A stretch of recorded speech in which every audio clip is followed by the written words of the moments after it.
Hi everyone! Tara na at magbagyo. Last week pa nga namin ito na plan kaso ngayon lang kami natuloy. Overnight stay nga ang gagawin namin, sa Luwakan kami tutuloy. Pagdating nga namin ng Baguio ay iniwan nga lang namin yung mga gamit namin sa Luwakan saka kami pumunta dito sa simbahan. Sakto nga at nabutan pa namin na nagsisermon si Padre at nakapag-communion pa kami at nakapagdasal. Ito kasi yung bilin sa amin ni Mama na pagdating namin dito sa Baguio kailangan dumiretso muna kami dito sa simbahan bago kami mamasyal kung saan namin gusto. Pagkatapos nga ng misa ay inantayin muna namin dito sa labas ng simbahan si Junjun dahil may pinuntahan lang saglit. At pagdating nga ni Junjun ay napagpasyahan namin na sa SM kami. Mamimili lang kami konti at mamamasyal na din habang inaantay namin yung oras para sa night market.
Waterfall.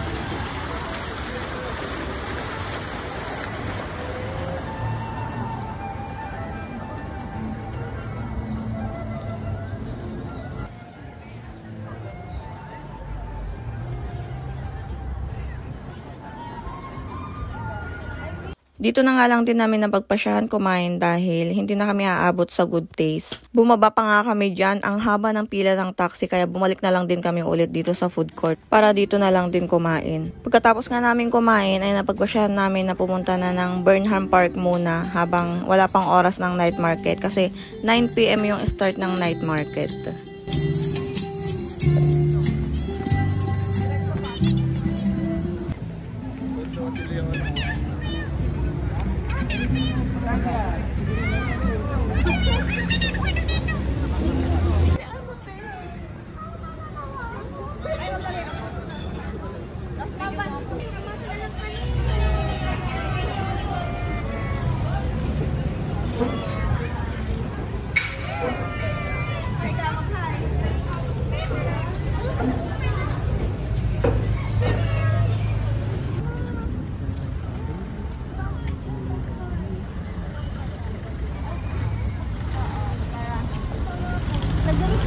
Habang nag-aantay nga kami ng oras, ay nagyaya ang mga bata na gusto daw nilang mag-bike kaya ayan, nag-bike muna sila kahit na gabi na. Pinalagyan ko na nga lang din yung payong kasi baka mamaya umambon dahil kanina pa ambon-ambon na kaya baka bigla ding umulan. Hinayaan muna nga naming mag-enjoy ang mga bata habang nag-aantay kami ng oras.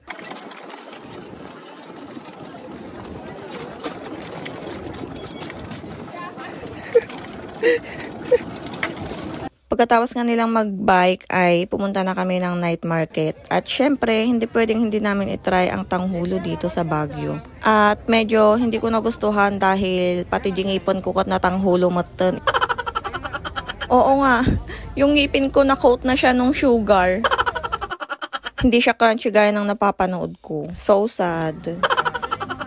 Pagkatapos nga namin magtanghulo ay dumiretso na kami sa Ukayan. Hinayaan ko na nga lang na sila na lang yung mag-ukay kasi si Cliff pagod na. Kaya sa may waiting shed na lang kami nag-antay sa kanila. Doon na lang kami nakaupo. May nabili din naman ako kasi yung inuupuan namin, tapat lang din naman yung mga bilihan. Kaya tumingin-tingin din naman ako kung may pwede akong mabili. At nakakita nga ako ng mga magagandang jogging pants. Kaya binilihan ko si Kuya Kyle at bumili din ako ng para sa akin. At pagdating nga ng mga kasama namin ay nagkayayaan na umuwi dahil mga pagod na at inaantok na dahil 11:30 na din yan. Sa Luwakan pa ang uuwian namin. Kaya yan yung mga inukay namin. Enjoy ang first day namin dito sa Baguio. Salamat sa panonood. Ito lang.